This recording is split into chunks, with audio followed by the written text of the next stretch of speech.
تباحث وزير الشؤون الخارجية والتعاون صلاح الدين مزوار أمس الخميس بواشنطن مع رئيس لجنة الشؤون الخارجية بالكونغرس الأمريكي إدوارد رويس حول العلاقات الثنائية وكذا سبل النهوض بشراكة بين المؤسستين التشريعيتين المغربية والأمريكية. لقاء مع رئيس لجنة العلاقات الخارجية بالكونغرس الأمريكي كانت فرصة أولا لتقديم الشكر على الرسالة اللي بعث الرئيس أوباما واللي كينوه فيها بالعلاقات المتميزة ما بين البلدين وكيأكد فيها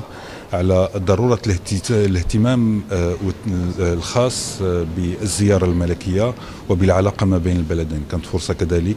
للتأكيد على نوعية العلاقات، على ضرورة تطويرها وتوسيعها كذلك للعلاقة ما بين المؤسستين البرلمانيتين، علما بأن في إطار هذه المحطة الجديدة أو البعد الجديد اللي تعطيه الزيارة الملكية الولايات المتحدة في إطار العلاقات والشراكة الاستراتيجية من بين البلدين،